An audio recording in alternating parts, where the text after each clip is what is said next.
Welcome on in. This is the RotoWire Fantasy Football Podcast for NFL Week 5, breaking down every single game, all the fantasy angles from each matchup. A lot to get to. Some teams on bye this week, so some tougher lineup decisions to be making this week. Let's get it rolling.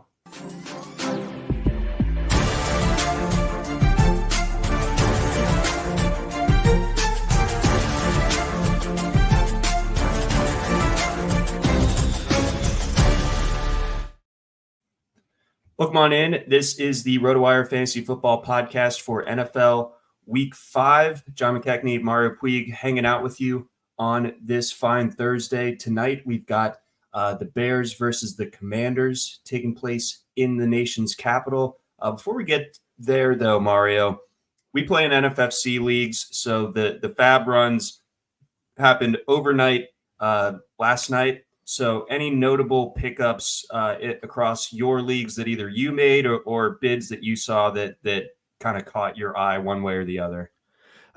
Sorry, no, I actually did not really look this week because the one thing I was concerned about was I had on both of my NFFC teams Justin Herbert, so I wanted to have a particular bye week plan with the early season bye. And I had Howell already on my team. I drafted him embarrassingly high, actually, to make sure I had that lined up. So with that lined up, I didn't really have any care about what was going on this week. It seems, Puka Nacua and what was it, the running back recently that was pretty high. It's like there's not as much this week. Jaleel McLaughlin, I guess, is the thing everyone's chasing, but I didn't care about McLaughlin, so I didn't partake. I definitely was, my bid was a fart in the wind for McLaughlin. Might as well. Like, I was down to put 10%, but any more than where I saw him get the winning bid on Fishbowl, it was like 40%. On NFFC, it was 41%. In the Fantasy Pentathlon Superflex League, he was 33%. So I wasn't ready to go anywhere near that high on McLaughlin. I feel like, I guess I want to get your take on him because he wasn't really on either of our radars, given that he was, a respectable Youngstown State alum. Go Penguins! But do we know much about this guy, or what have you found so far?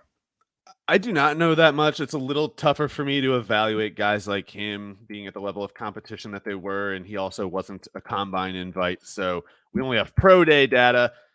Sometimes that stuff gets a little messy. Like some of these, especially these tiny schools, they'll have sometimes pro days running in like slight hurricanes or something, because they don't have like indoor facilities and they don't have rubber tracks necessarily. Like those rubber tracks, the reason you see Ohio State players all run 4.2s, like every single player runs a 4.2 there, and like Virginia Tech, UCF, stuff like that, they got rubber tracks. Wisconsin has that too. So if you're running on a grass track and it's rainy and it's windy, you could be excused for having lesser testing numbers, which I do consider McLaughlin's testing numbers rather below average. He was credited with a 4.46 pro day 40 at 5'8", 192, and the other numbers were bad. I don't care as much about vertical jump, broad jump, the cone, the shuttle, but for what it's worth, they were all bad across the board.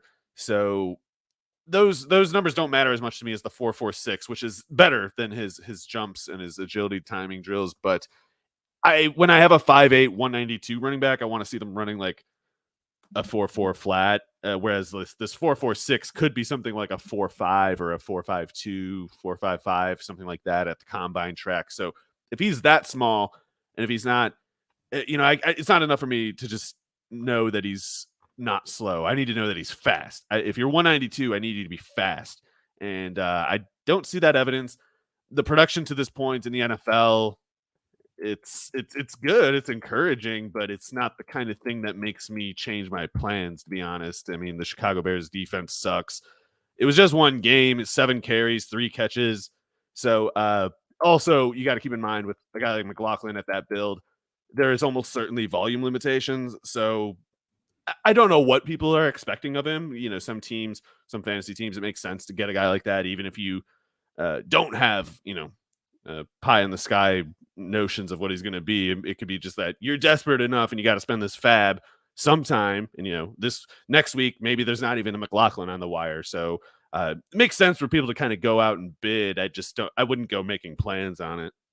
Right. I wasn't again willing to go to the percentage of your fab needed to get him, but I understand picking him up again. Like the pickings were rather slim Yeah. at running back this week, but your kind of best case outcome for him is like Javonte Williams misses a game and then he maybe outsnaps Samaje Perine, but I don't see much more than like flex or desperation RB2 type of production in the short term, and I think that he could be someone that we're not seeing a whole lot of come November. Yeah, I'm kind of citing myself when I say it, I guess. But yeah, I don't really expect McLaughlin to be a big deal by the time the year is over. I haven't looked that closely at this whole Javonte thing, but Javonte, I think, would need to be out for something like a month for me to be the one bidding some of these bids on McLaughlin.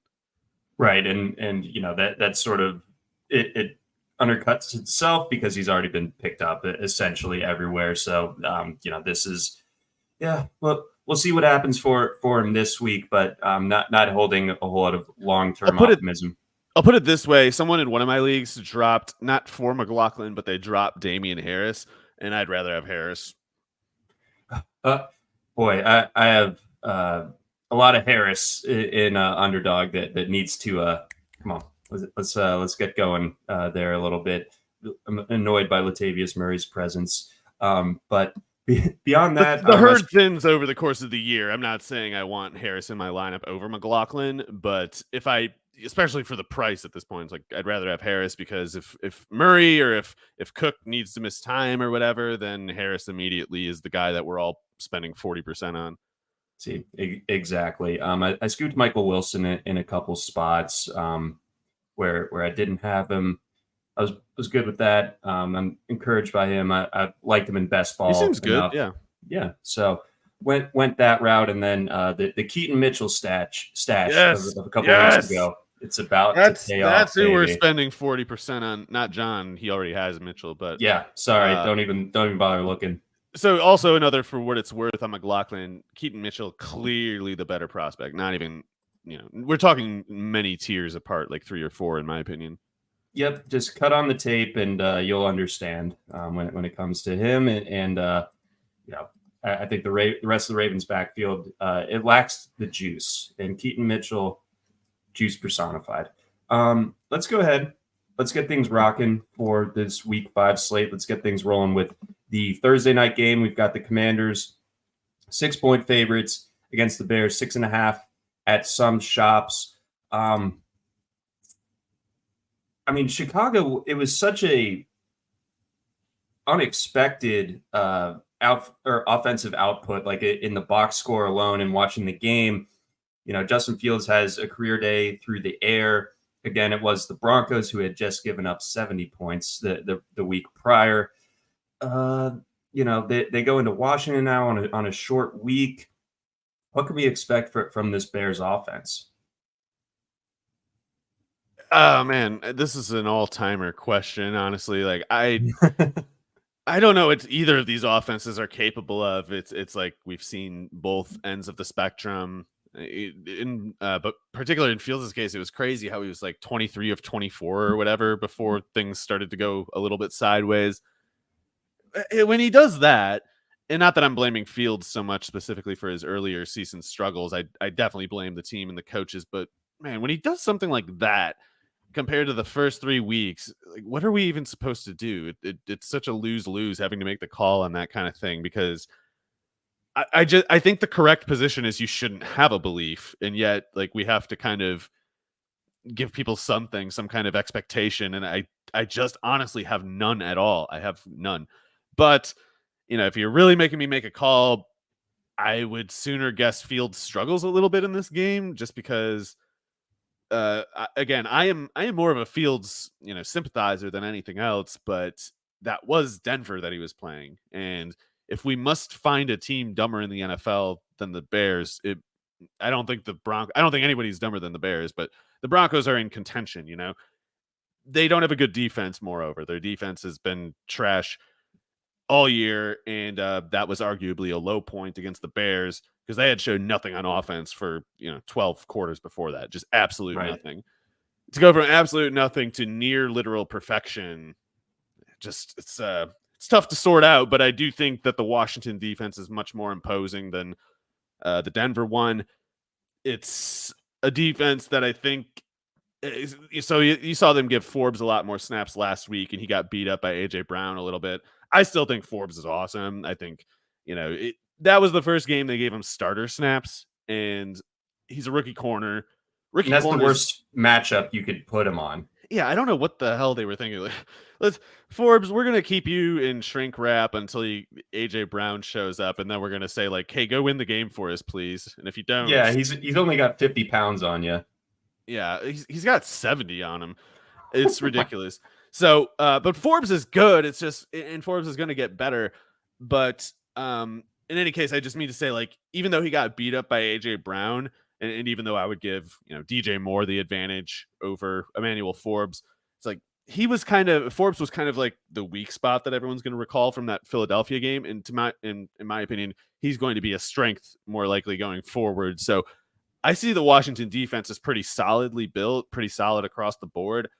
Don't have any good sense of their scheming. I mean, which is to say, I don't like Jack Del Rio. I just haven't bothered to pay attention that closely in a long time to what his specific tendencies are, because it's all just some kind of version of bad to me.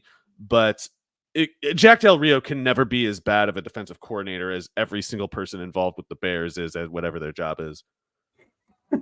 Well said. And then let's flip to the other side of this one. Washington, outside of the week 3 game against Buffalo, I feel like the offense has been slightly better than expectations. Certainly last week, pushing Philadelphia to the brink the way that it did. Howell needed that, but I got to give him credit that it was a pretty as someone who was just about ready to throw in the towel on him, I had to kind of back off and admit that maybe we should let him keep making his case here. Yeah, I'm so this week, in your case, when you have Justin Herbert on a bye, Howell's an obvious start, but I think he's a legitimate starting option this week in a lot of leagues. We have him ranked as QB 15. Bears are bad, man. Yes, exactly. Would I start him over Stroud? No. Dak, maybe. Sorry, who does Dallas have again here? They're Sunday night against San Fran out there. Oh my God. Yeah, I think I would play over Dak. Just more out of respect to the 49ers defense and totally bashing the Bears. Yeah, I mean that's all you need. Those are two good, kind of angles to be drawing from. Let's see. I guess moving forward for this game, where do you think Washington has the most success? Is it on the ground or is it through the air against this Bears defense? I imagine you can do both pretty easily. Yeah, I was gonna say if they only have one of the two, that might indicate trouble right there. No offense in the NFL should have trouble against the Bears in any capacity, or at least if they are somehow stymieing your run game, it better be because they are completely selling out against the run, and it better mean that you are going to respond by producing more as a passing offense than you expected to, something like that. But I of course think Brian Robinson is something like the 75th best NFL running back, and I'm right. But the 75th best running back in the NFL can produce against a defense like this, and it should. I don't know what. I'm not going to expect a whole lot. Don't get me wrong, and a lot of what Robinson gets going for him is just that he spends so much time getting carries. Certainly against the Broncos, in that case, is against a tiring defense, and eventually he just kind of plays out the proof of as much as you can the premise of running backs not mattering. It's the situations where Robinson thrives are situations where any running back would, and this is one game like that to me. Yep. So he's set up pretty well. I think he's definitely start worthy. this week, even if we're dubious on the Sell talent. high, man. If you got him in Dynasty, just sell high, because once something hits the fan, players like him are the first to go. Facts. Let's get on over to Sunday's slate. We got a London game, but before that, got a message from our friends over at Rival Fantasy. If you're looking for a place to play head-to-head fantasy football games without huge tournaments, salary caps, or complicated game types, then Rival Fantasy is where you want to play this NFL season. From a twist on a classic game with Fantasy Bingo, where players generate a lineup to complete achievements and go get bingo, to head-to-head fantasy challenges where you'll pick which of two players will score more fantasy points. This is the best of fantasy sports. For the 2023 NFL season, Rival Fantasy is offering new users a $200 deposit match plus a $25 first play voucher. Rival Fantasy is so confident you'll love the experience that they're giving you real money to play right out of the gate. Experience the future of fantasy sports on Rival Fantasy and become a rival today. We also got a message from our friends over at Blue Wire. And now we go to the Jaguars' second home, London. They will be playing the Buffalo Bills. The Bills technically the home team in this one. The Bills are 5.5-point favorites. You were talking about throwing in the towel on Howell. Sounded good to say that out loud. I'm close with the Jags, man. My leverage on Trevor Lawrence and Ridley. I don't know what the systemic problem is there in Jacksonville exactly, but we're into week 5, and outside of encouraging flashes in week 1 against Indianapolis, it's been just so laborious for this Jaguars offense to get any sort of traction, any sort of momentum. Yeah, it's one of those things that has an obvious solution, but the solution might not be put into motion by the people who actually are sitting at any of the buttons. Because if it's so obvious, and it is, then why didn't they already figure it out? And the answer is just kind of bleak in this case. It is as simple as it appears. The defenses just know the Jaguars plays. They know the plays. And when the Jaguars try to do anything, the defense already knows what they're doing, and they jump to the same spot that the Jags are trying to go every single time. There's no exception to this. This is as simple as the situation is. The solution is similarly simple.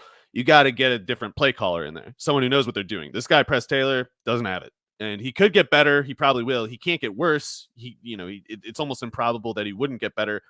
But that's only a measure of how useless he's been. And he's been, I don't know, probably the worst play caller in the entire NFL so far, other than the Bears, I guess. The Bears are probably worse. But Jags are the second worst. And until you stop making yourself play on the highest difficulty possible, until you stop telling the defense what you're doing before you try to do it, it doesn't matter if you have the Monstars. It doesn't matter how good your team is. You won't compete. You will struggle to compete anyway, I should say. You'll certainly fall well short of what you're capable of, well short of expectations in this case. But it's one of those things where there's the Zach Taylor case, I guess, from last year, where the Bengals kind of made some adjustments in the season after going a month or whatever of being awful. And I guess there's cases like that if we're trying to be super generous to Press Taylor.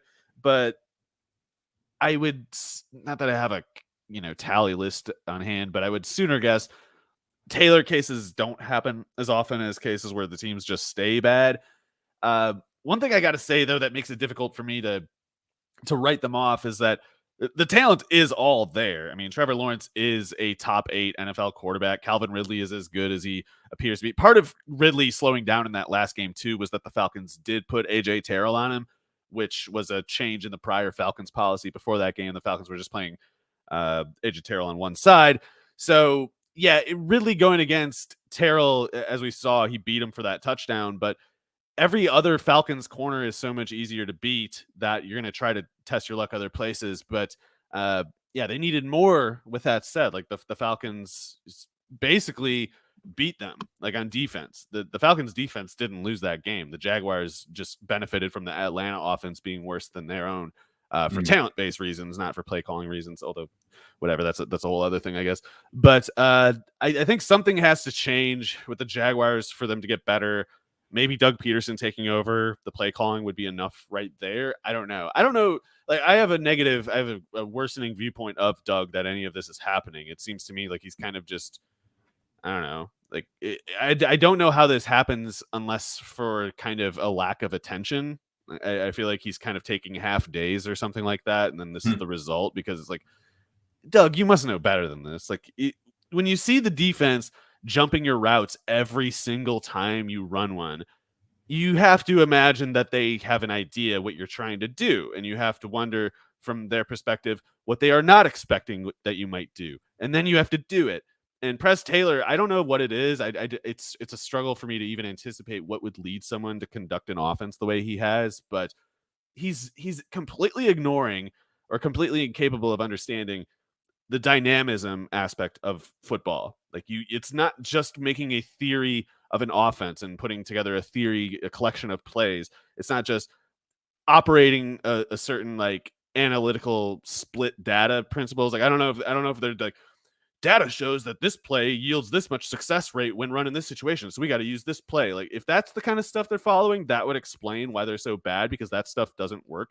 You have to have a dynamic, just like a living sort of understanding of something that's capable of adapting and changing, and sequencing your plays matters a great deal. What you put on tape matters a great deal because the defense will watch it. They'll see what you've done. And if you don't know what your defense is watching you already are just hopeless.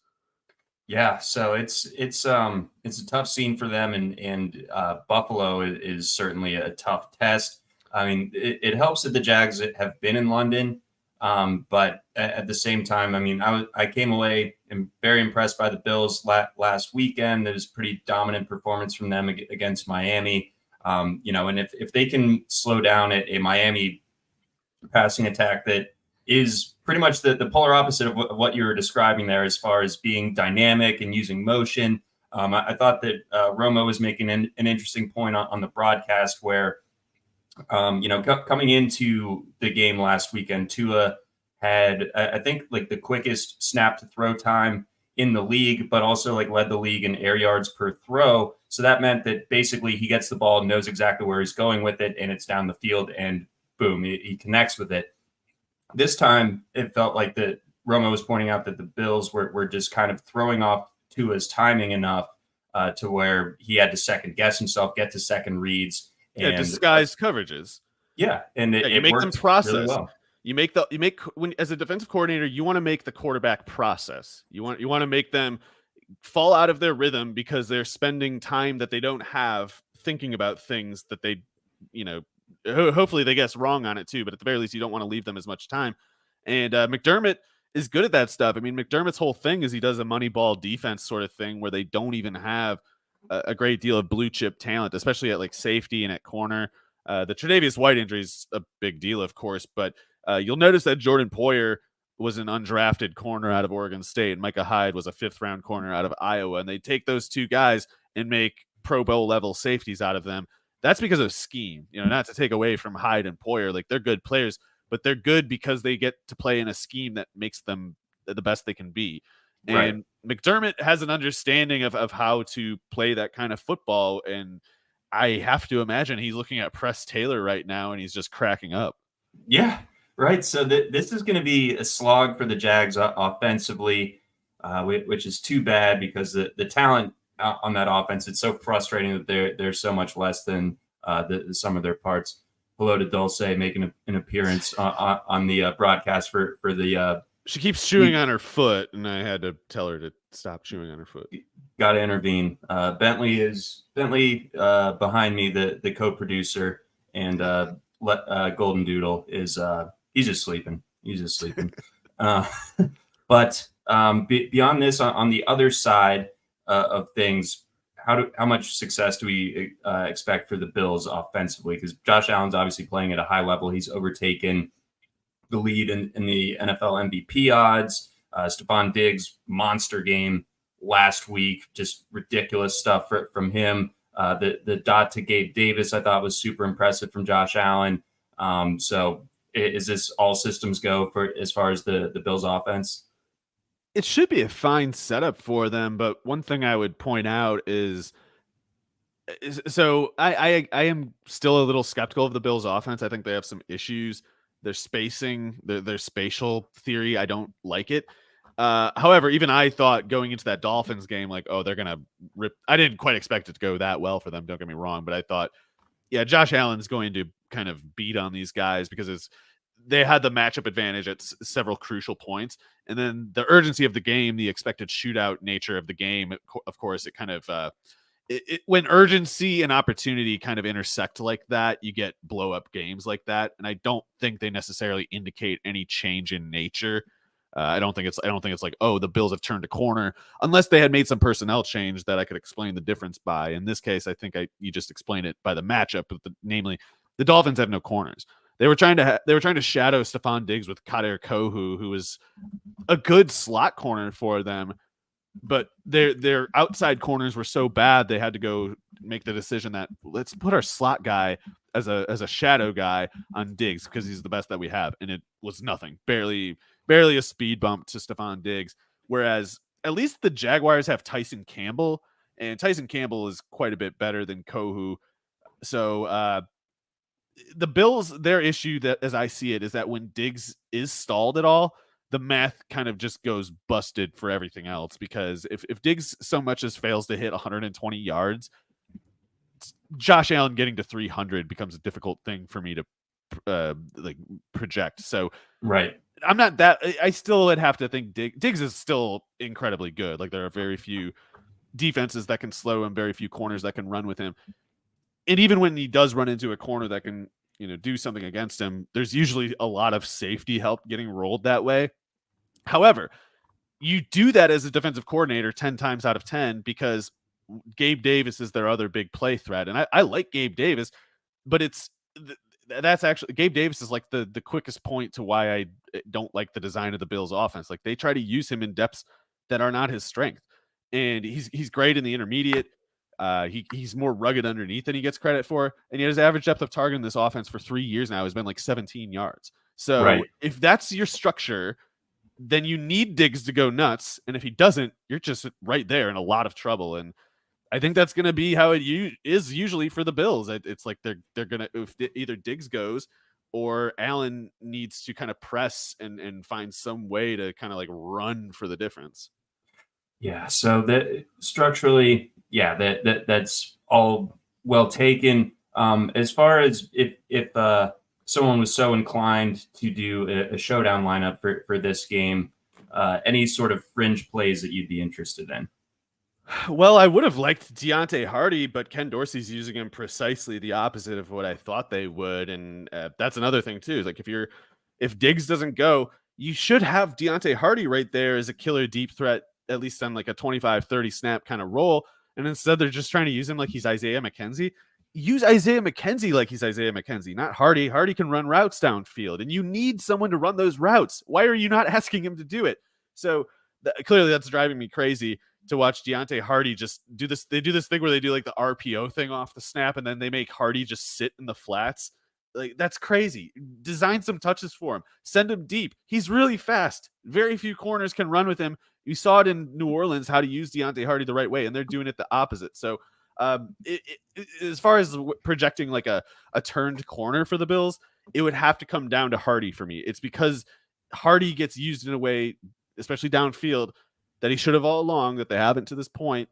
That's what I could see changing the Bills offense. As far as Dalton Kincaid getting more work, I mean, it's showdown, sure. And in general fantasy, if he's playing 35-40 snaps every week, then something good has to happen eventually. But notice it has not yet, even though it should have. And it's because the structure doesn't really give him the space. It doesn't give Allen the space to work with when you just make the field smaller by putting a second tight end on the field instead of a slot receiver with some vertical ability. So you assume James Cook gets pretty much the backfield aside from Murray and Harris pitching in. Harris got a neck thing right now, so more so Murray at the moment.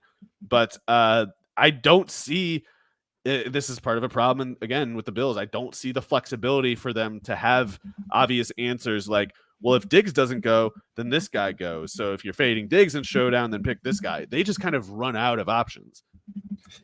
No, definitely. So it's it's a funky collection that they have in this skill group, and obviously Dorsey isn't getting the most out of it. But You got regardless, to get off the field too. It's like start putting some players who can actually do something with the ball on the field, and you just might see them do it.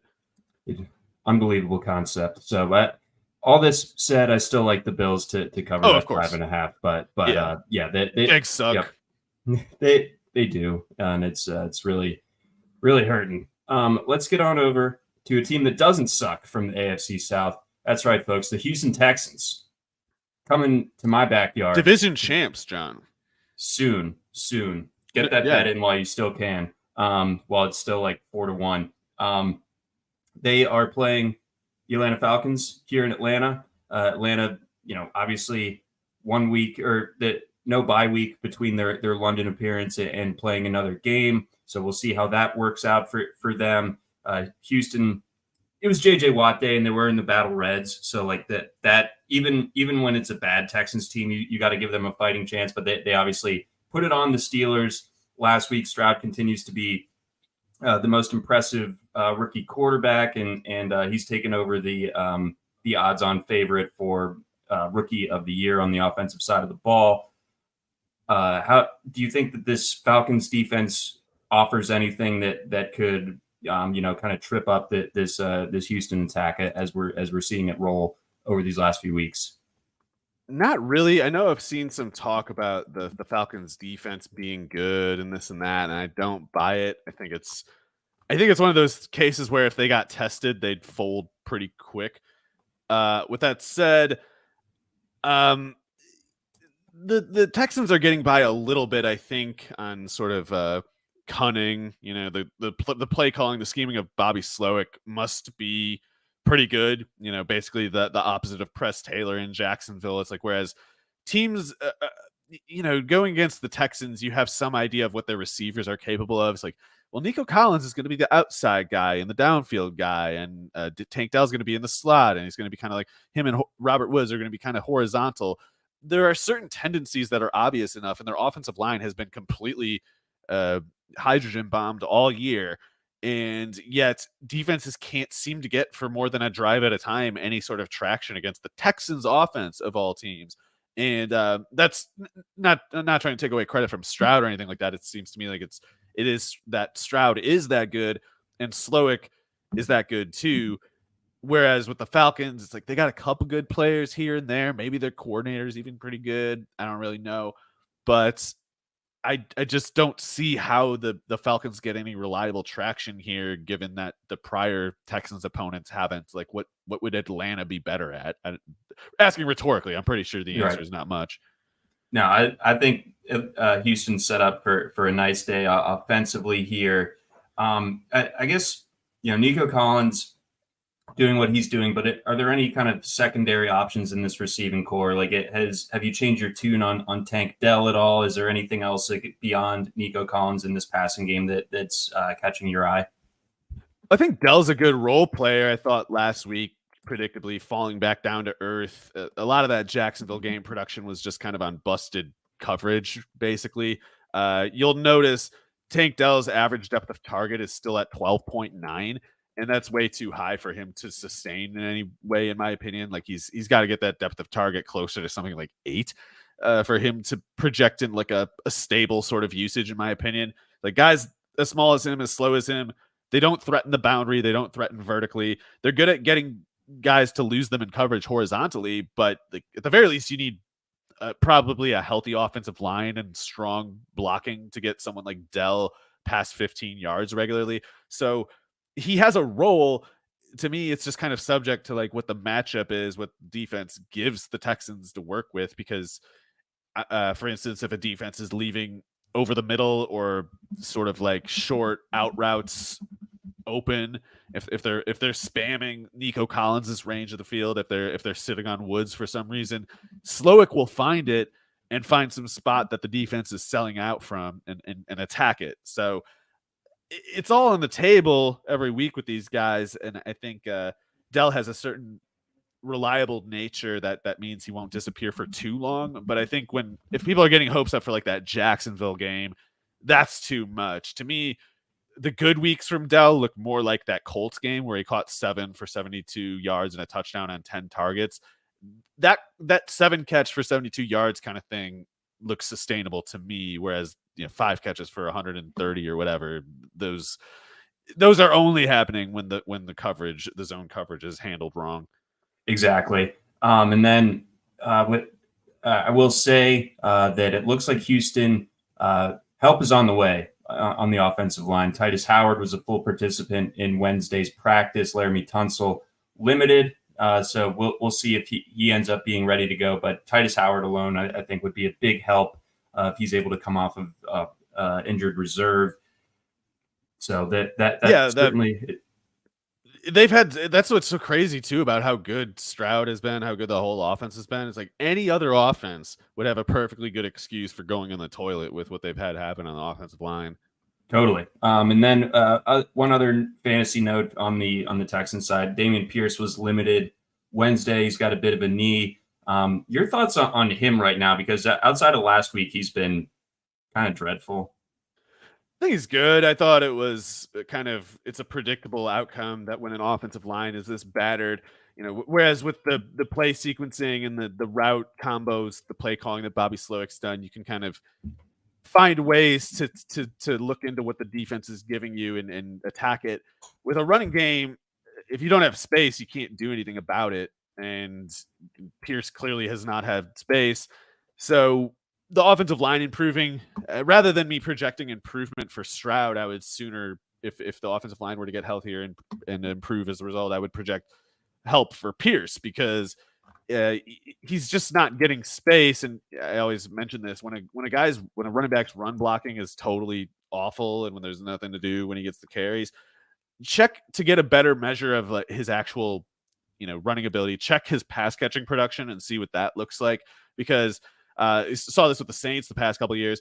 Like, they'd play with bad offensive lines and bad quarterbacks, and they'd say, like, Alvin Kamara, just take carries on all these plays. We used to give you Drew Brees targets, and please carry the offense. And unsurprisingly, his rushing returns declined really sharply, but his per target numbers stayed the same, because those plays were just sort of created in space inherently. Like, as a pass catcher, you are not as dependent on the offensive line to create the space for you. And so if Pierce were showing something like, granted, he had this exact number last year, 4.2 yards per target. If he was showing 4.2 yards per target rather than 6.2, maybe I'd be thinking like, oh, Pierce is not getting anywhere. He's too sluggish. Maybe he's hurt. I don't know. But whereas, with the offensive line injuries that they've had, I look at their team and just say, like, no one's running in this offense. Yeah. So getting some offensive line help would certainly, be a boon, but we'll obviously have to keep a close eye on Pierce's injury status over these next couple of days. I suppose Singletary would be an okay flyer if Pierce is out, but the fact that he was limited, not out on Wednesday, I think he should be okay to play. On the Atlanta side of things, we're seeing Bijan Robinson have success. Everything else is, very kind of Jaguars-esque. It's really difficult for this offense to do anything. Yeah, whereas I would say with the Jaguars, it's the issue is their offensive coordinator has no idea what he's doing. I think the bigger problem with the Falcons is they don't have a quarterback, and Arthur Smith is compounding that with his stubbornness and everything else. But to me, the extent of Arthur Smith's failure is just in the fact that he apparently is standing by and vouching for Ritter and Mariota the last year. Like, if they had Justin Fields right now, they'd be totally fine.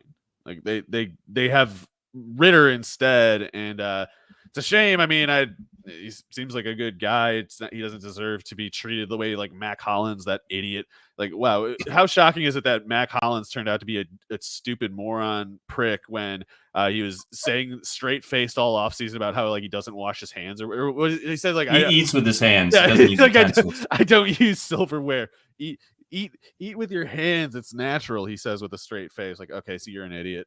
But yeah, him doing that thing where he's like, don't talk to me, Desmond Ritter. It's like, you're Mac Hollins. Yeah, you bro. are Mac Hollins. What are you good for anyway? Shut up. So yeah, it's not Ritter's fault. that he's not very good. It's not his fault that he's on the field. It's Arthur Smith's fault. It's whatever Fontenot, whoever it is, his fault. But yeah, this offense is not serious. It's a joke, and yeah, they're not going to go anywhere, and Arthur Smith's going to get fired. Yeah, it's feeling that way. I'm putting out the Heineke signal. It's My on. God, seriously. Yeah, I even saw your tweet last week, and it's like, enough, Heineke now. I agree with. I still with believe that it. sentiment. Yes, yeah, I'm copy and pasting that one. If nothing else, he makes the Falcons a lot more entertaining. That guy, as a recurring bit on this show, he's like a jackass character playing football. Guys, yeah, he had all of his passes have to be thrown off of falling ladders, and it's just great. It's the best. So give us some entertainment value. Give us Taylor Heineke in Atlanta. I think that the clock's ticking there. But before he takes over, I did see in some super flex leagues Heineke get picked up in a bunch of spots this week. So I think the community also agrees that it's the earth cries for Heineke. It doth. It certainly doth, Mario. Let's keep going here. We've got the Panthers against the Lions. Lions, hefty 10-point favorites in this one. Not surprising. Carolina, outside of the defensive touchdown last week, not impressive overall. Not surprising. I was torn on which side I liked for the spread in that game because it's hard to trust the Vikings, especially on the road. But oddly enough, when it was Bryce Young instead of Andy Dalton, I was like, Vikings, give me the Vikings. Yeah, the Panthers, what can you say? It's not good. It's not good when your first overall pick is clearly worse than Andy Dalton.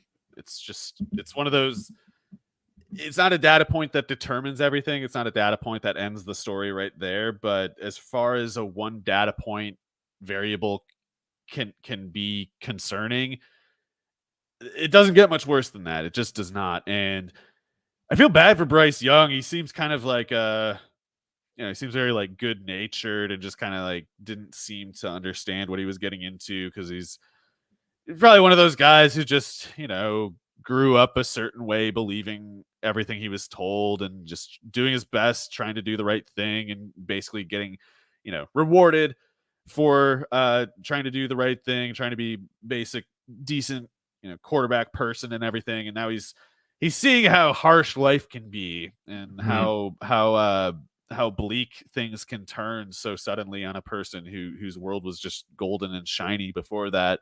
And you're seeing him make kind of faces that you never really, he always had that kind of just like, smiling disposition, even when things were kind of going wrong before. And you saw last week, he kind of looked like he was cracking a little bit. And I feel bad if that is what's happening, if he's having some sort of like loss of his faith or something, all because the stupid Panthers drafted him.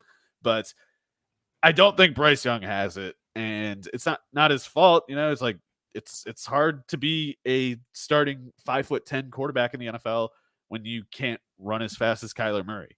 Like, it's just simple as that. And it's Kyler Murray wouldn't be any good either if he couldn't run. Right. So it's a difficult thing. It's not his fault. He didn't ask for these expectations, but I see no way for it to improve. I think he's going to be a backup someday, and right now the Panthers are just going to writhe and kind of like leave him to the wolves until that point in time comes. And not expecting a good game here for the Panthers anytime soon, really. Nope. The NFL rumor mill, there was some word out. I believe it was Tuesday night that the Panthers are in the market for a true wide receiver one. And there is like it feels like the Tim Robinson hot dog guy meme. Like, we're all trying to find who did this. The team that gave away DJ Moore this offseason. Obviously, I guess they needed to do that to complete that trade with the Bears to get Bryce Young. But yeah, don't look at what they traded to get Bryce Young. it gets worse every time you look at it. But it seems like we don't have to spend a ton of time on this, but it seems like Jerry Jeudy would be the one that fits the best because he's still on his rookie deal. I guess. I mean, they have Thielen in the slot. They also, the receivers have done nothing wrong. They're crazy. They're liable to do anything when they subscribe to a notion as silly as like, oh, the receivers just haven't made our number one pick quarterback good yet. Like, well, did you ask Andy Dalton what he thinks about that? He was fine. He was totally fine. Yeah. So crush. Anyway, the Lions side looks good. David Montgomery should have another big game here because the Panthers are going to do a lot of spending time on the field as a defense and not moving the ball as an offense. And somebody's got to run out that clock. Oop. I don't know where that came from. I apologize for that, but we had a video or autoplay. Sorry about that, folks. I didn't hear it, so it must have been just in your headset. Okay, or maybe it's all just in my head generally. That's right. But beyond that, Jameson Williams coming back this week. Had the suspension shortened. Expectations there? I think he's getting swifted.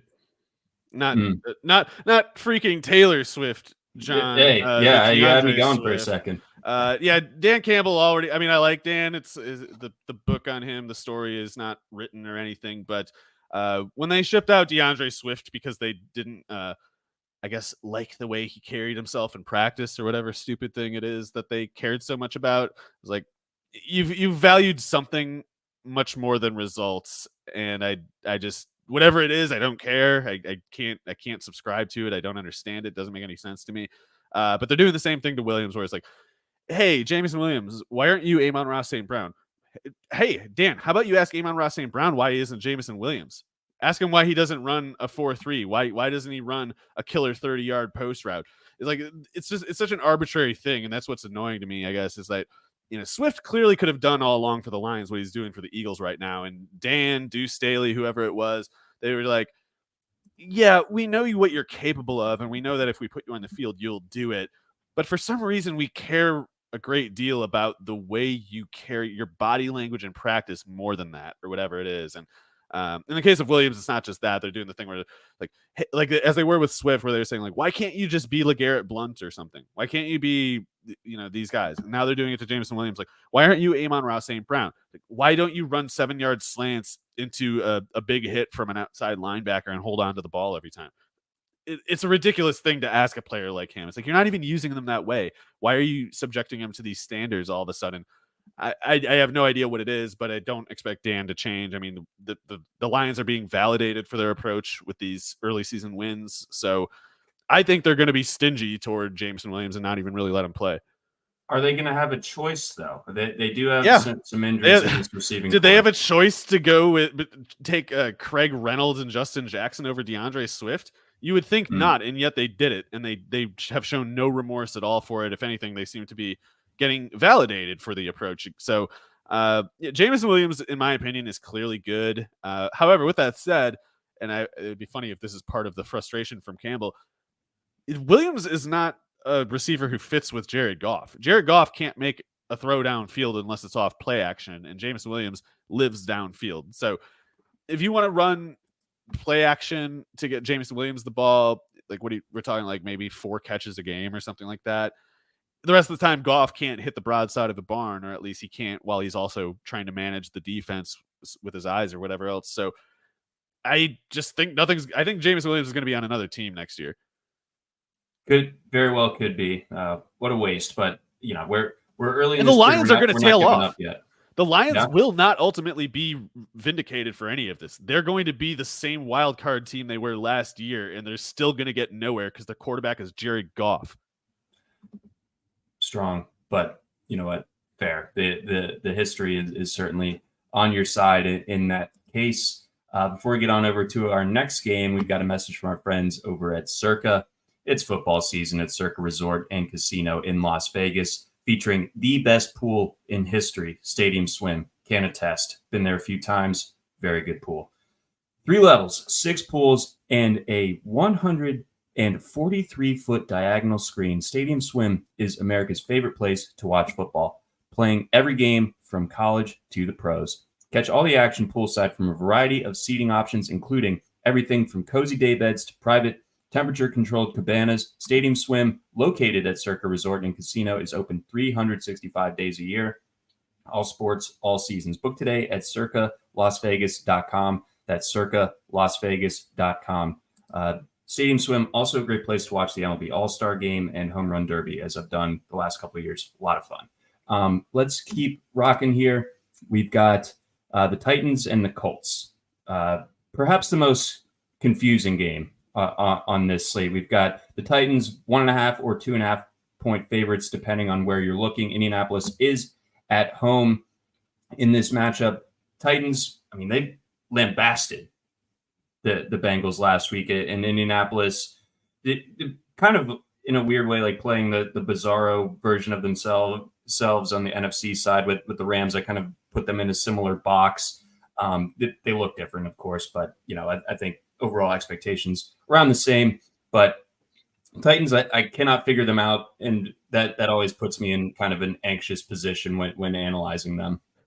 I think it's just as simple as Burrow can't really play right now, and the Vrabel defense, Vrabel ball happened, and Vrabel ball is a lot like people probably hate that we keep bringing it up, but I don't know how a person understands the world that we live in without the Water Boy, and the Bourbon Bowl offense is kind of what the Titans do, and if your own team can't play Bourbon Bowl ball, then you're in trouble, because in the Bengals' case, they had a pretty good defense, yes, but their offense was kind of like pretty boy offense, and they can't play the Bourbon Bowl style as well as the Titans can. And yet with Burrow unable to play because of his calf issue, the Bengals' only option 2 was Bourbon Bowl, and they got out Bourbon Bowl. So I think that's as simple as that. And I think any game that isn't the Bourbon Bowl is similarly a pretty much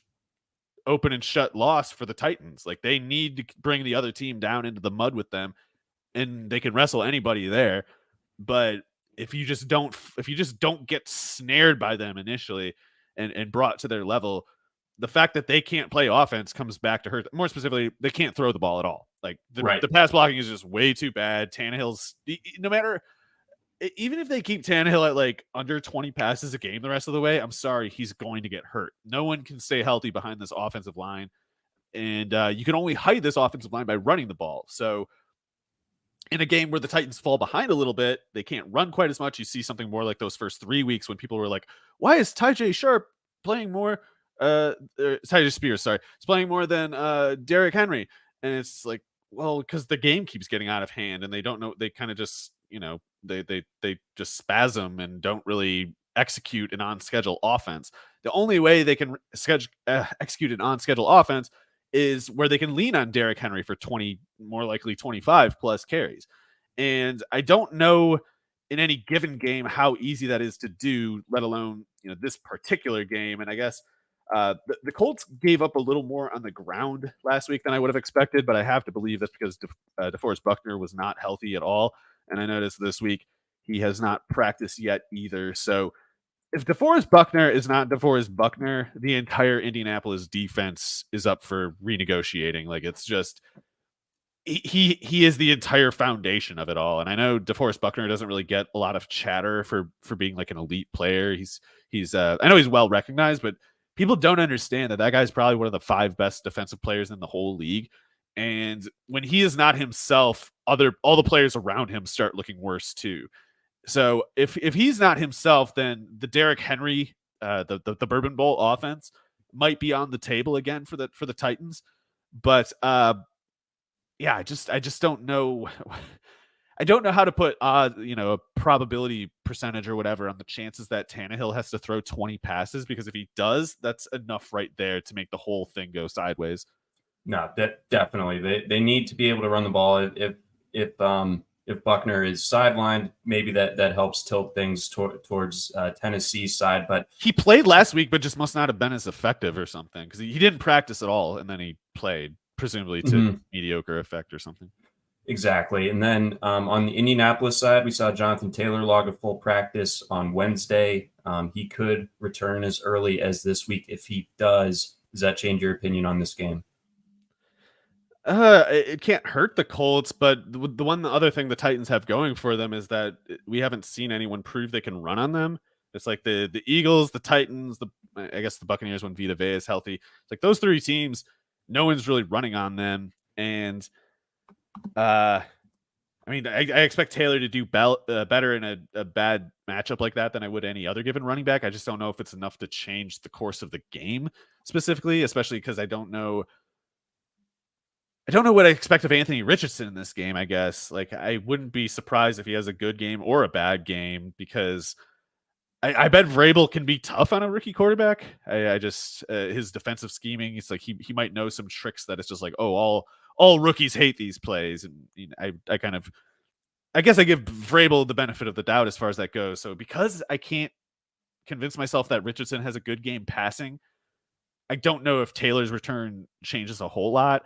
But if you could assure me that Richardson has a good game passing, then I would say, like, okay, well, if the offense is getting first downs so that the running game, if the passing game for the offense is getting first down so that Jonathan Taylor doesn't have to specifically every time, then that opens up the possibility that the defense adjusts a little bit and then leaves a crack open that they don't in the first quarter to Jonathan Taylor.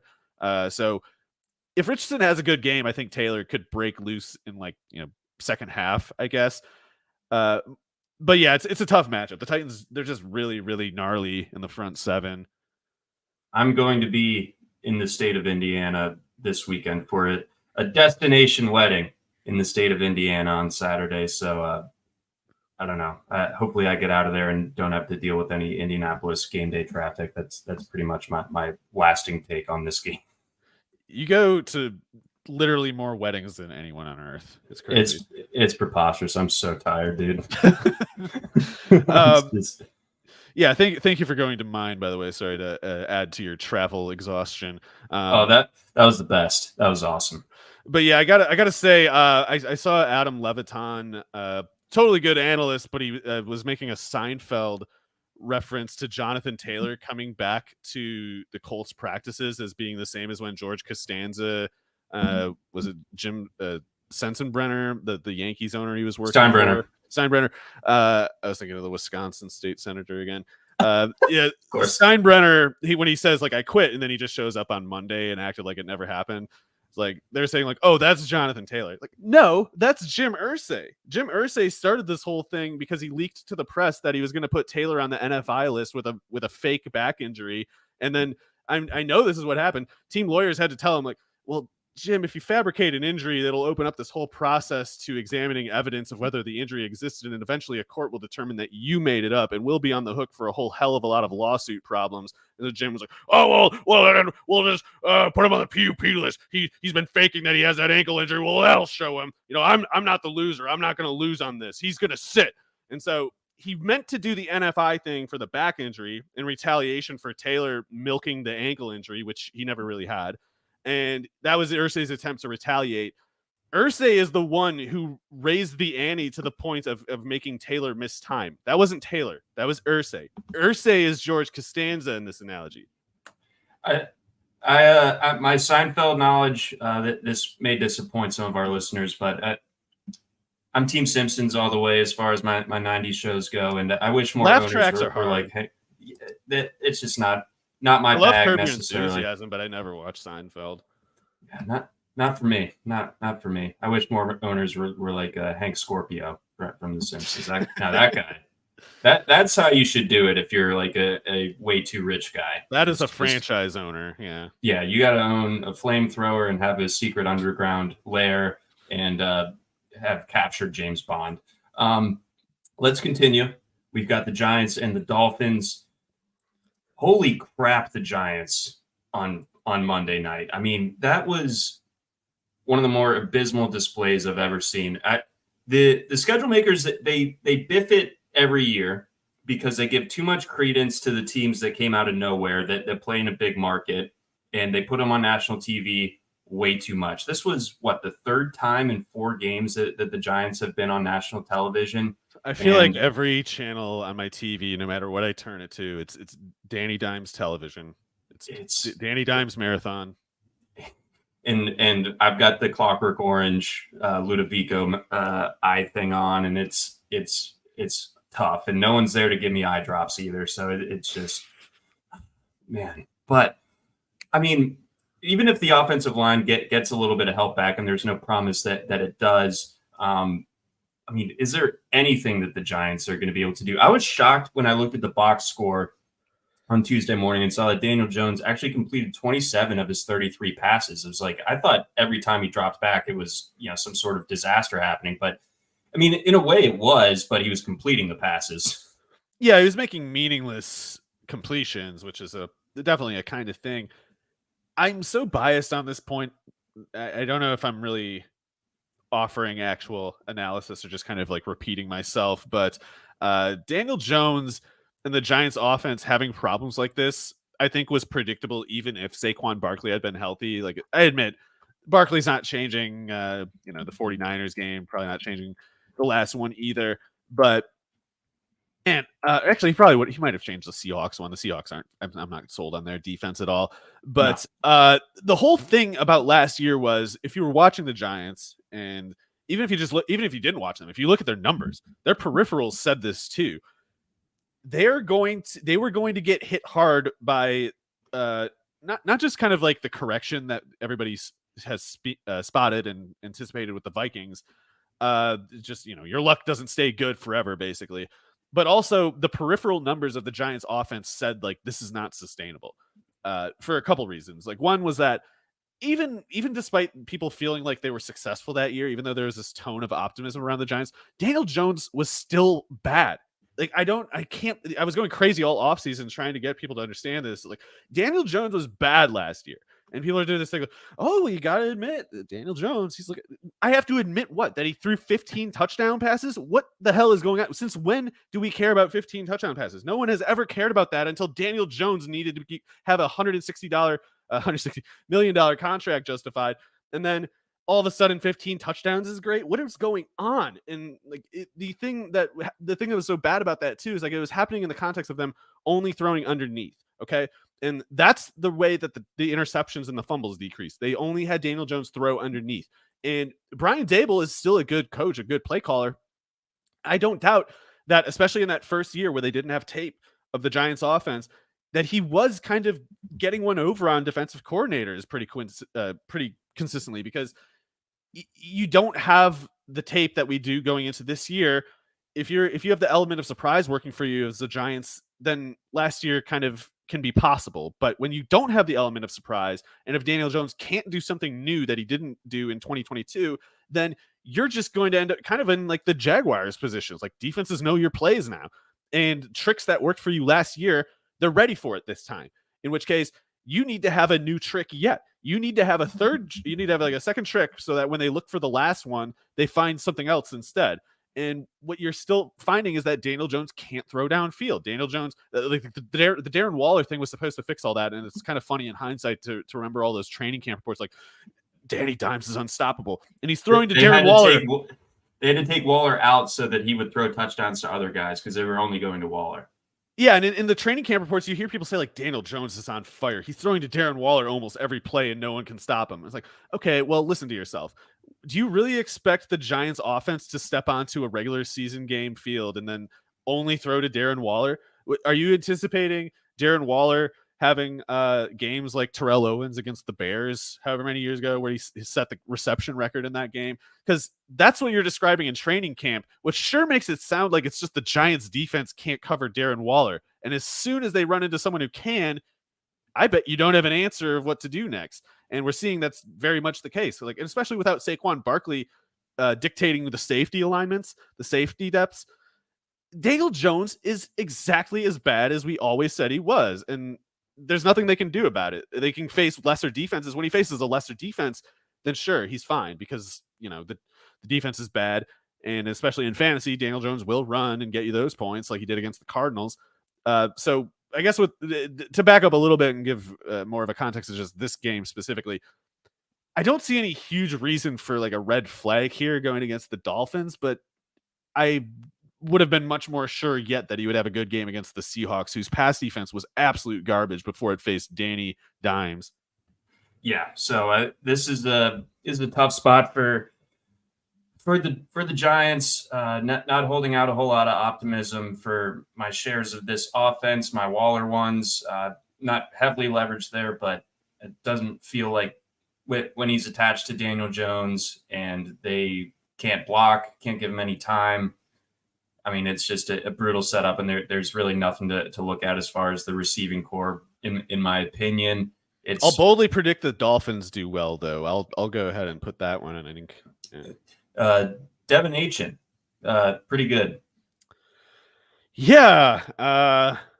What is there to even say about that guy? I mean, I don't remember a player like him before. I don't know how to. We're going to see some probably like really bad analysis about what Devin Achan means, because when you try to like find historical precedent for numbers like his, you're probably going to get driven to Hall of Famers, like Chris Johnson, Jamal Charles. And yeah, I don't mean if Devin Achan ends up in the Hall of Fame, I'm not going to say I'm truly shocked, because especially the longer he plays with Mike McDaniel. I mean, we were saying it all offseason, John, is like Mike McDaniel has Tyreek Hill, the fastest player in the NFL to work with, and Jalen Waddle. He's the slow poke of the group now. You give him the second fastest player from scrimmage, and you let him do all that, evil genius lab work that he does, making those plays that he cooks up. What exactly do we expect to happen? I don't know. I didn't expect quite 6 touchdowns in 2 weeks or 200 yards on 18 carries against the Broncos. None of that stuff did I expect, but Devin Achan is the real deal, and he's not going to go anywhere. There's volume limitations probably because of his build, but as far as him being like a flash in the pan, it's just not on the table. Like this is what's happening.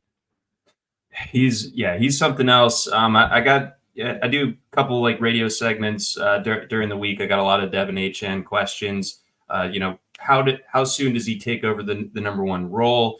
And I kind of had to give something of a non-answer, where it's like, like he doesn't have the frame to just suddenly get 20, 25 carries or touches in a game. And like Mostert isn't dust by any means. We've seen him have some good games this season. So as long as Mostert's healthy, like Achan maybe in name could be like the number one running back for Miami, but I don't think that necessarily means that he's scaling up to like this crazy volume. But I think while that sounds, not ideal for fantasy, when it's Achan, like the points per touch and the yards per touch are just so astronomical. I mean, I've seen tons of these, metric charts this week, and all of them have it for running backs, and Achan is like just way far top right, for all of them. Like the returns on every time he gets the ball are enough to where like you don't need to worry about the volume so much.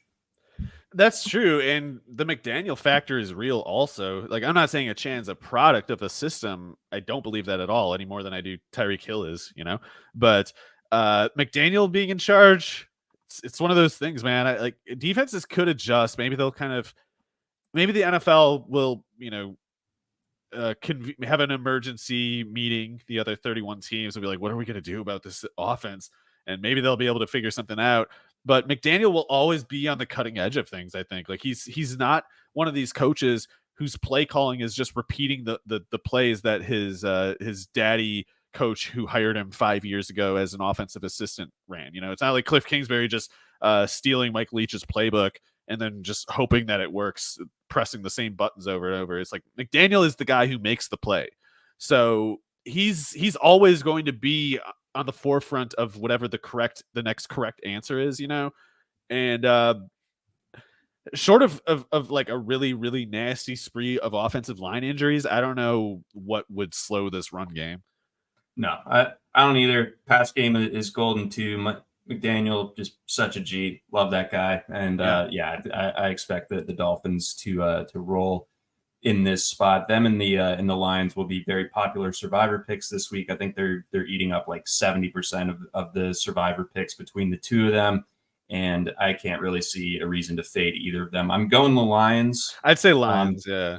Because of that, and B, I think the Dolphins get the Panthers pretty soon or something like that. So that's an ace up the sleeve for sure. Yeah. See, exactly. So playing the schedule game just a little bit. Let's keep going here. Oh boy. We don't need to hang on to this one too long, but Patriots Saints. It might be interesting. What would you call it? It's like an ice bowl that is in normal weather or something like that. It sucks, man. I feel bad for the Patriots because they've had such brutal injury luck. As like Christian Gonzalez, that sucks for him. Judon.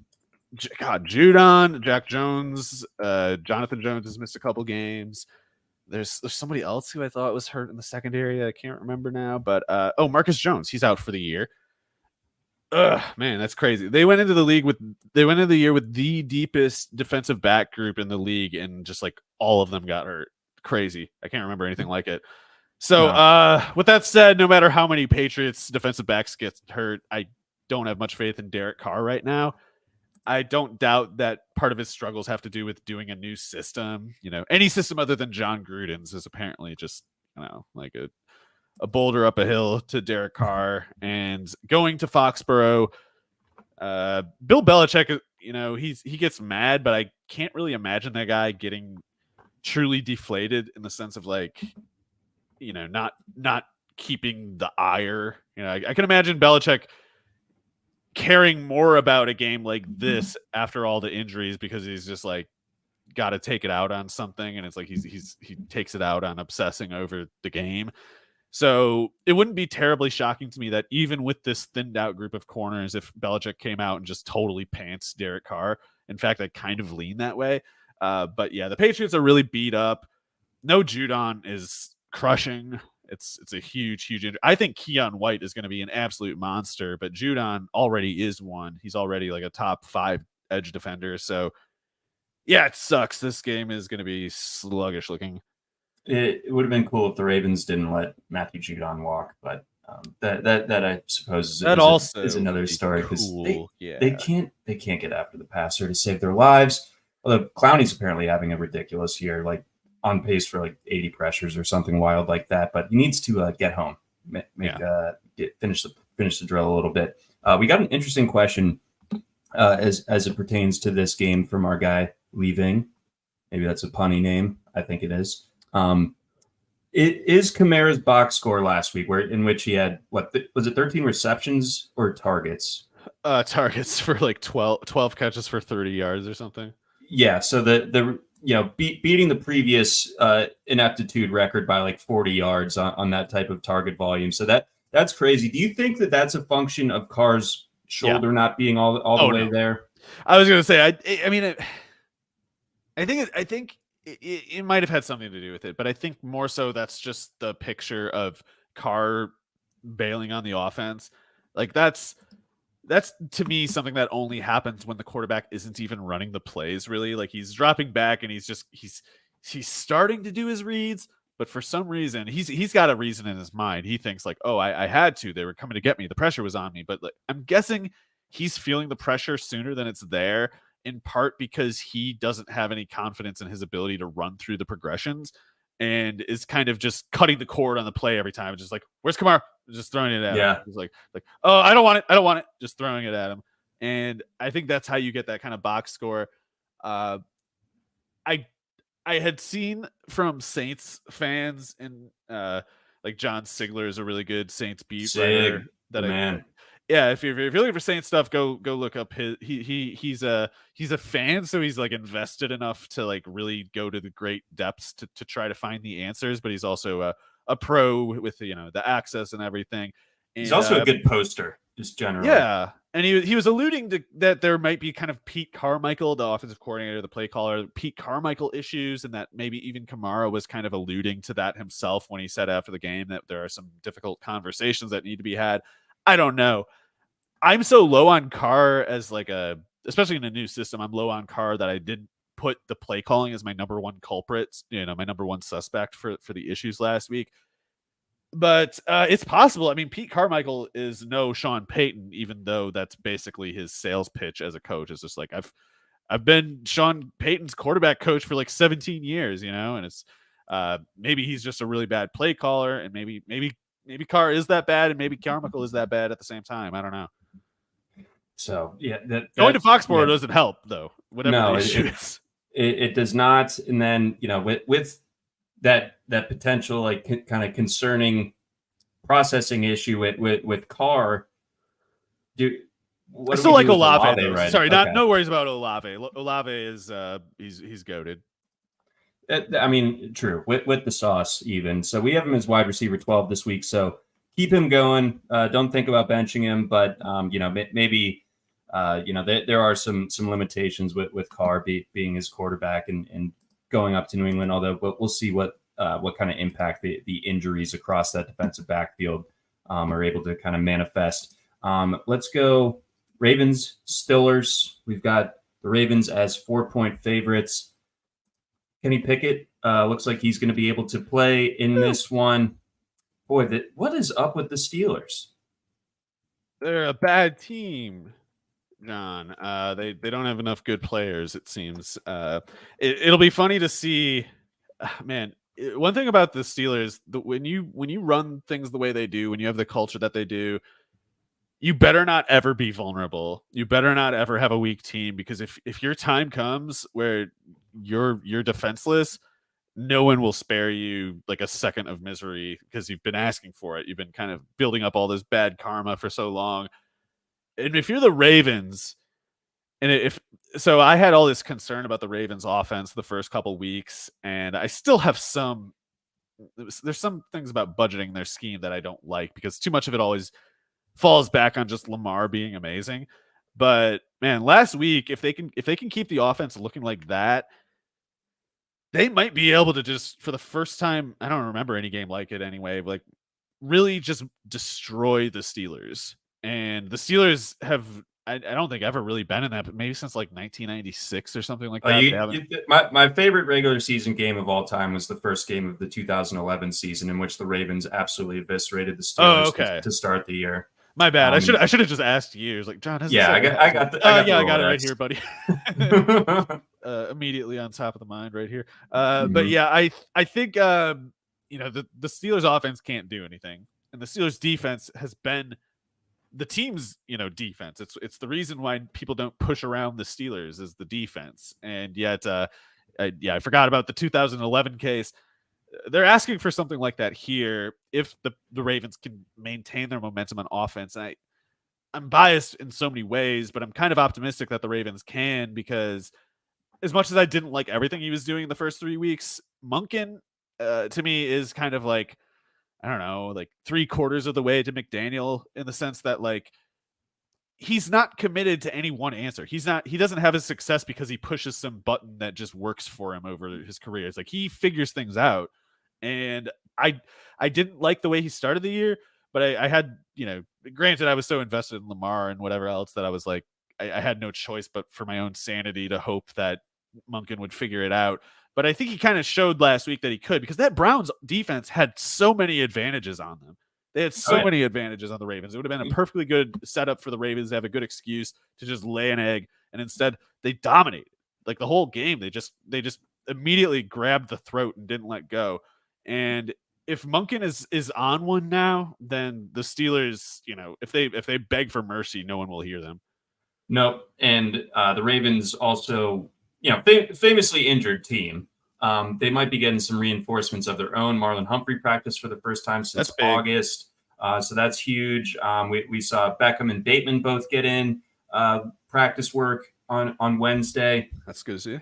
Justice Hill is dealing with a bit of a hamstring on top of that turf toe that I don't think has been totally resolved yet, which again gives me some hope that Keaton Mitchell is going to be able to get in the mix a little bit. Is this the week? Is he activated? He's trending that way because he practiced in full on Wednesday. Man, I gotta say, whatever haters we have out there, they better hope Keaton Mitchell doesn't. Oh my God! If they think the brand has been annoying in the past, they just don't understand how bad it can get. Oh, it's gonna get so much worse. But yeah, I love Keaton Mitchell. I really hope he's ready to go. I really hope they have a role for him, because Lamar, and it's not quite like Tyreek and Achane, but Lamar and Mitchell on the same field is one of those things to me that I'm like, can you please find some way to make this happen? Like I know it might not work. I know Keaton Mitchell went undrafted. I know he's tiny. I know he's not perfectly well-rounded as a running back, but just the category of having two players with that kind of speed and ability that they have on the field at the same time. Like, we've never tested the premise before. I want to see it. Show us. Come on, Todd. Do it. But yeah, I'm of the opinion that the Ravens go into Pittsburgh and cover this spread rather easily. That's kind of where I'm at with it. Let's stay in the AFC North, but head out to the desert. We got the Bengals, the reeling Bengals, going up against the Arizona Cardinals, who are plucky, if nothing else. Yeah, I was probably too harsh on Gannon. I still think he's like if Nate Hackett wasn't likable, but there's got to be something going on where they have like a Bobby Slowick kind of thing going on. I don't know who their offense, if it was Andre Wolfolk, the quarterback coach. Is it Andre, or am I thinking, did I just name that old corner for the Titans? They have some Wolfolk who's a quarterback's coach, and I have never seen a player in the Josh Dobbs circumstances play. Like, first, Dobbs can't play quarterback very well. He's terrible. And to go to like a new system on like 2 weeks notice like that and play the way he has, it's a testament to the offensive coaching.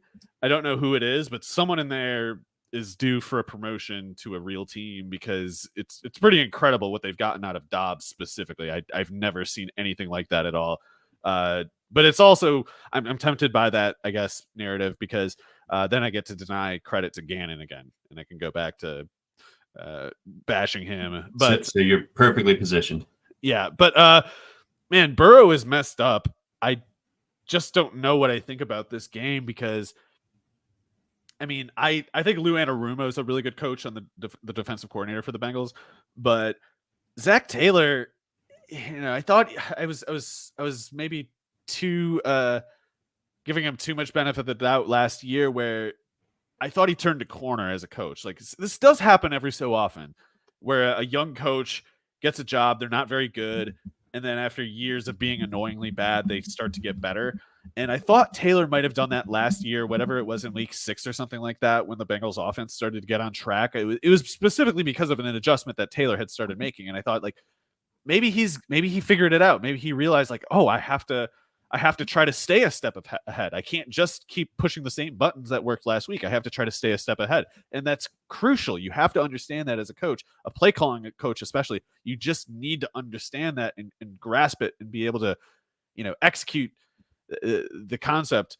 But I'm getting back to the point where it's like, I don't know if Taylor's quite a turned corner as much as he just got a little better than he was, which was, to me, unacceptably bad. Like, maybe he's not so much good, maybe he just is a little better than he used to be, and maybe it's not enough. Certainly with Burrow's calf like this, it doesn't seem to be enough.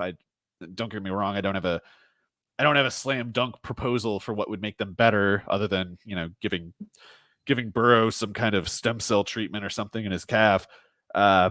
With Burrow in this state, he is so much not himself that I don't even know how to reason through the rest of the offense. Like, he's just not Joe Burrow. He might not even be Brandon Allen right now.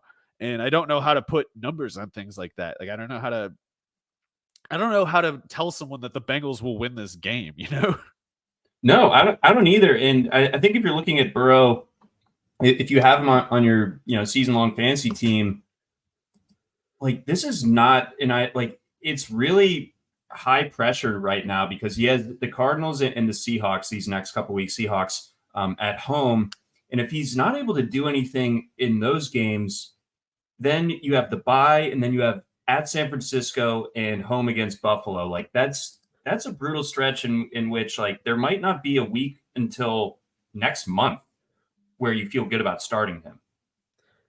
Yeah, man, and I can't really remember a calf injury like this. Which, by the way, it sure seems like they're just kind of making it worse, or at least not allowing him to recover by making him play all this time.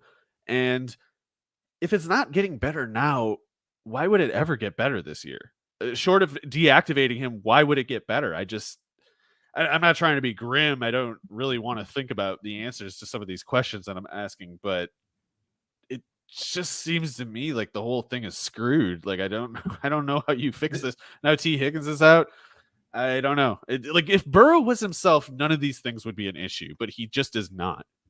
And they're in such a tough spot because they obviously have Super Bowl aspirations. They can't, but they're Give also it one up. and It's three. over. It's over. Not happening. Those are out the window. But like at the same time, there is still time to recoup some things, get yourself into the playoff race.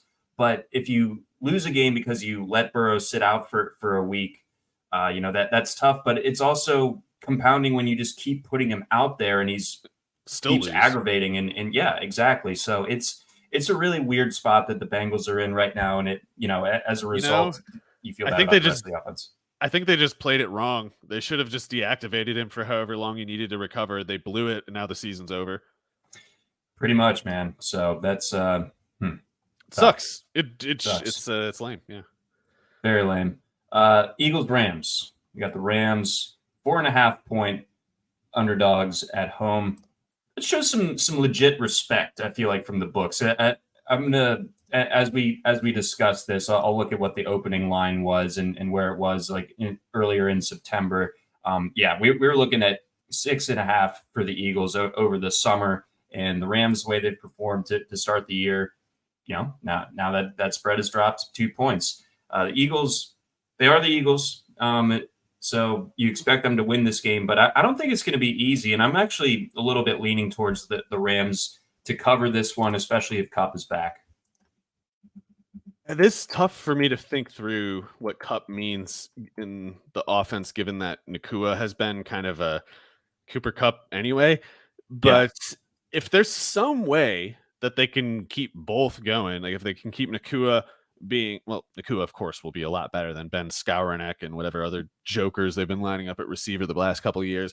But if they can find some way to keep Nakua at even like an 80% clip of what he's been at, and Atwell, 80% of what he's been at, and then if Kupp comes back and is not even what he was, last year or the year before, if he's merely 90% of either of those seasons, Stafford's throwing for 400 yards like every other week. Like if those rates hold, and maybe there's some reason it can't, maybe it's just not possible. Maybe like Kupp has to get into a little bit of a zero-sum thing with Nakua and Atwell, but Atwell clearly is different in nature than he was the recent past couple of years, and Nakua is a variable that they have not had at all. So I kind of think there's some way for it all to coexist. Cooper Kupp is not going to get quite what his investors wanted, if that's the case, but it might be, good for the overall health of the Rams offense and certainly Stafford's production. And I know that this is like a weird crank opinion to have because I keep looking at his numbers and they're not that good, but I feel like Stafford's been incredible this year. Yes. And I have like no evidence at all of it. It's just what I think when I'm watching. And then at the end of the game, I'm like, how the hell does he have no touchdowns and 1 interception? I felt like I was just watching him like do feet. Yeah, masterclass.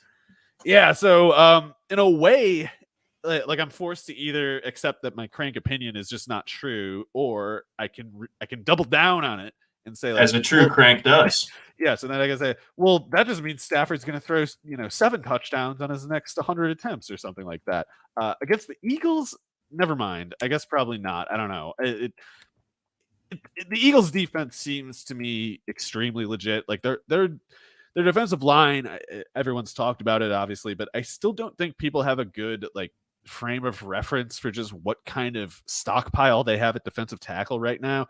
Having someone like Jordan Davis playing just like 35 snaps a game and a guy like Carter playing the same thing, like these guys would play 55 snaps for almost any other defense. And so instead, that 20 snap difference is just going into them playing that much more juiced, Right. And I just don't know what any team can do about that.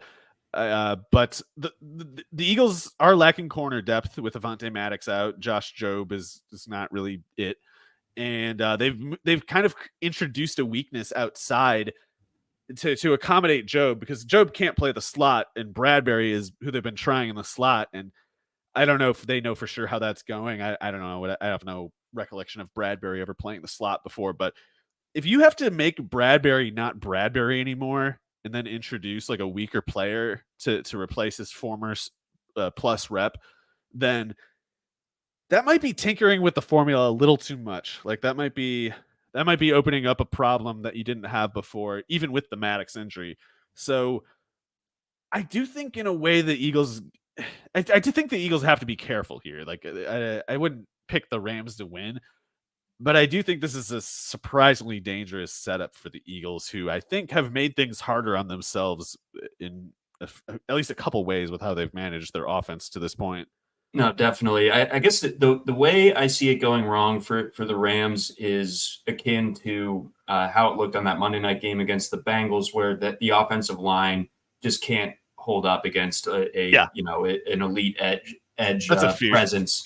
So if that ends up being the case, yeah, exactly. So I mean, the tackles were getting whipped by Hendrickson and Sam Hubbard in that Monday night game. This could look different, where they get caved in on the interior, but, it also suggests that, I think the Eagles edge guys could also have a little bit more success this week. So that's where it goes wrong for the Rams. But if they're able to hold up in protection, I think they cover. I think I'll take them to cover. Yeah. Cause one thing I also have to give the Rams credit for, Raheem Morris must be doing a good job running that defense, because their corners suck, and yet they've been getting pretty good pass defense results each week. So, man, if they overachieve on defense in this one and get Hurts to kind of struggle the way he has in a couple games this year, the Eagles really better be careful. No, they absolutely need to be careful. And again, the spread reflects that just 4.5 points. Like this should be a competitive game in the afternoon window on Sunday. Moving on. Here's a sick game. Jets Broncos. I love the Jets here. I love them. I just want to watch this game. I don't even care who wins. But I guess if I had to pick one, yeah, I'd lean the Jets. Yeah, I'm there with you. Again, like I don't take any stock for Zach Wilson almost looking okay on Sunday night, but I will say, John, I have been a hater. I know it was only 2 drives or whatever, but I absolutely did not think Wilson had that. Zach Wilson, I thought he didn't have it in him. I didn't think he was capable of that. So, even as a Zach Wilson critic all this time, I would admit there is a level of toolsiness to him. Like he obviously does have a quick release and like a totally high velocity arm, and he can run. So there's always been the tools there. It's just been like every single other variable has been negative. So if he can start playing like that, I mean, that really is a big change. I am skeptical still that he can sustain it. I think he was kind of just kind of feeling it a little bit and taking some. He was firing aggressively on some things that were maybe guesses. Like he was just kind of like hoping the play would work, but was showing like the outward confidence of someone who just like knew it was going to, even though he didn't. And I think that's the next like threshold for him, is like it's one thing to just play confidently enough to give yourself a shot. Like that's what he showed last week. The other thing is the difference between guessing on those looks and knowing. And that's where you tend to find it all out, is like when you go against a good defense, you have to actually know. And this is not that week, but Zach Wilson, if he's going to take a step, it's going to be that he needs to keep making those throws, and it needs to be not just because he was like desperate enough to just fire it. He needs to start figuring out what he's looking at and knowing why that play happened, why it worked, the way it did. Because if he doesn't understand the why, then it's just chance basically. And another Waterboy reference for you. It ain't no guess. It ain't no guess. Oh, but, yeah, that's Vicky Valancourt. I know that one. Lynn Swan. Queen. Yeah, to Lynn Swan. That was awesome. Lynn Swan, Dan Fouts in that movie. Oh, my goodness. I got to watch that again soon. It's good. But it's so good. But beyond that, what do you think of a potential of a Breece Hall coming out party this week? I think not only because of the workload limitations being lifted, but if Zach Wilson can carry over that performance from a week ago, all of a sudden the Jets look like they have some semblance of credible threats through the air and then definitely on the ground. Yeah, I think it's on. I mean, when they said that Hall has no limitations now, I did read that as an announcement that like Cook's off the bench now. Like Cook's, they're going to try to keep throwing him a bone, keep trying to patronizing him, but they're saying that this rotation is over. Like we're going to try to get Breece Hall going until he needs a breather. And that's a totally different ball game. I mean, even as someone who's been just like the de facto running backs union spokesperson, I never liked that Cook signing for the Jets. I wouldn't have done it if I was them. And he has not been good. So giving Hall the chance to get that rhythm down, get it all going early in a game, that's huge. It's something that they need to do it. And Hall's the real deal. Hall, I don't know if it's top 5, but it's something like that he is as a running back talent. And still don't know about the knee entirely, but even if he's only like 85% Breece Hall, he's still a top 12 running back. This is actually where his knee injury happened last year. It was in Denver. Yeah, you hope for what is it, like poetic reasons or whatever, that he can get hot in this game. And all that I know is, like, if the knee is okay, it is going to happen. And people back in the day at Iowa State would say that October was Brocktober. That was never the case. It was always Breece-tober. And we're into October. It's Breece-tober, baby. He is going to light it up this week. Anything to look for on the Broncos side of things? I suppose, the backfield, we started off the show talking a little bit about McLaughlin. It's such a bad matchup for him too. I didn't even factor that into all that McLaughlin analysis. Like, you're paying to pick him up for a dud matchup. Right. That's a very good point. I think that the Broncos are going to have very little room to run. I don't hate starting Russ this week, and I think I do. Yeah, fair. I don't think it's fair. Yeah. Well, say what you're going to say, because at least if you were going to say something to the effect, because the Broncos won't be able to run either. Yeah, that was basically it. That was it. I agree with that. So, I think it's going to be like a busy day, if nothing else, for Russ. So, maybe the yards per attempt look bad, but there's just enough volume to where it ends up working out. And he does have stud receivers to work with. Hopefully, they get Marvin Mims more in the mix, but I'm tired of that broken record, because they're never, unless they ship off Judy, which I'm hoping for directly for Marvin Mims purposes. But you could never bench Brandon Johnson. I mean, of course not, dude. You kidding? So yeah, that's the take on the Broncos. But either way, love the Jets. Love the Jets plus 1.5. Chiefs Vikings. Chiefs 4-point favorites on the road in this one. The Chiefs haven't looked phenomenal yet, and that we're a month into the season. I don't count the Bears game for them. They don't get credit for that one. But going into a dome situation here against the Vikings, your thoughts on this one? We have a really high over under in this one. It's 53. I like the under in that. Okay, so I'm skeptical of the over rather, I mean to say, but I'm open to it if it's just because the Chiefs cover violently, which I think is very much on the table, because I'm sorry, the Vikings suck. They're a crap team. Their coach doesn't know what he's doing. Maybe O'Connell will turn a corner at some point, but right now he has no idea what he's doing. And the Vikings roster sucks. At least on defense, it's just not very good. So if they want to do this thing too, where they spend the first 20 snaps of every game putting KJ Osborne out there to establish a run game that they don't even try to establish, they'll bury themselves by the time the first quarter is over. But part of the reason why I'm so much lower on the Vikings in this matchup is I think the Chiefs defense is good. I don't think it's just another Chiefs defense. I think it's the best one we've seen in some number of years. And I think Kirk Cousins is, granted, it's not a primetime game, and at least it's at home, so that's good. But unless Steve Spagnuolo pulls off in the second half, I don't know why Kirk Cousins would get any comfort in this game. Yeah, I don't know. For whatever reason, I have some flickering optimism that the Vikings will be able to have some success on offense. But Jefferson's pretty much non-negotiable. So the question is, does someone else do anything?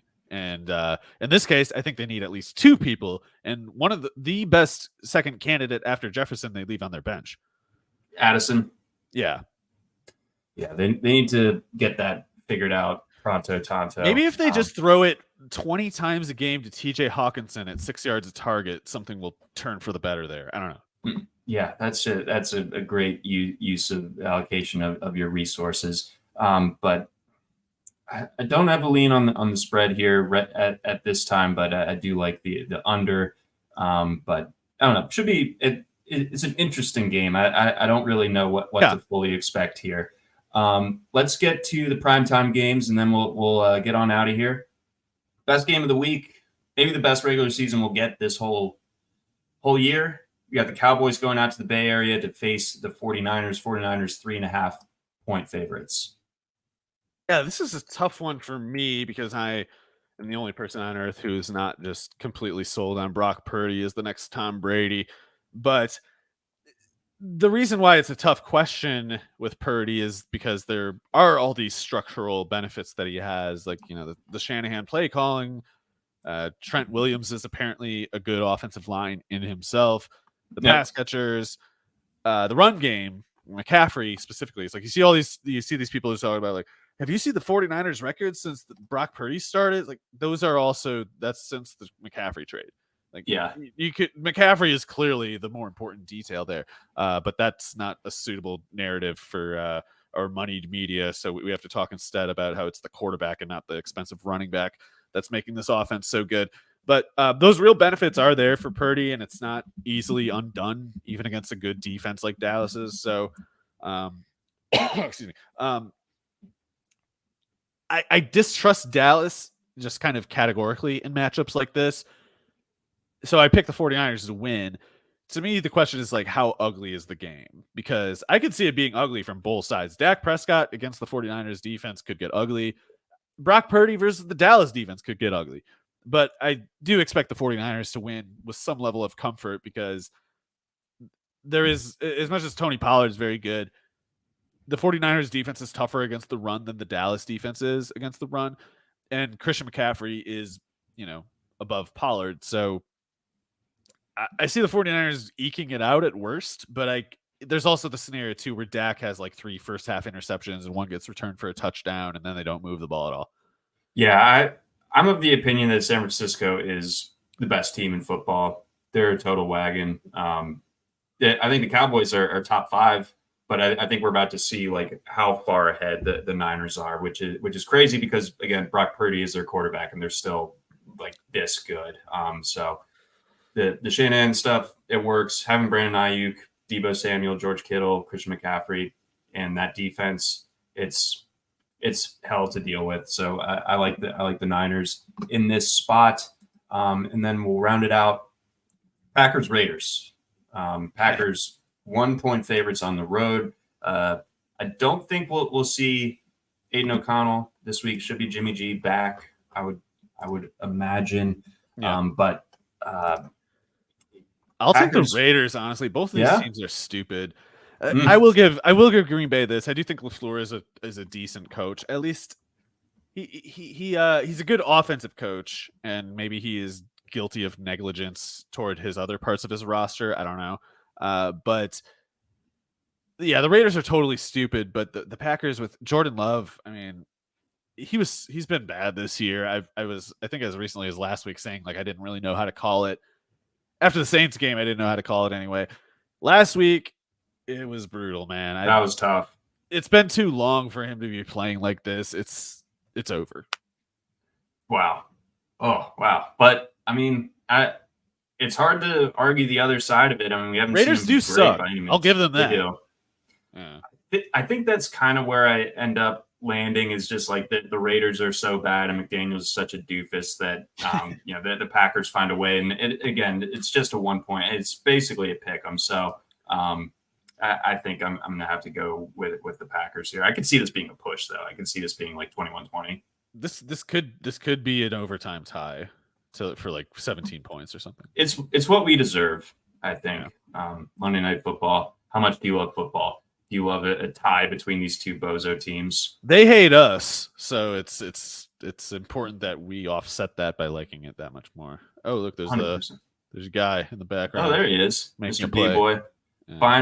Finally, just coming in to close out the show. But that's going to do it for us here on this edition of the RotoWire Fantasy Football Podcast. Again, thanks to our friends over at the Blue Wire Network, at Rival Fantasy, and at Circa Resort and Casino. For Mario Puig, I'm John McKechnie. Thanks for listening. Try RotoWire today, free for 10 days. Get our premium tools, rankings, analysis, and breaking news alerts. No credit card required. Go to rotowire.com/try.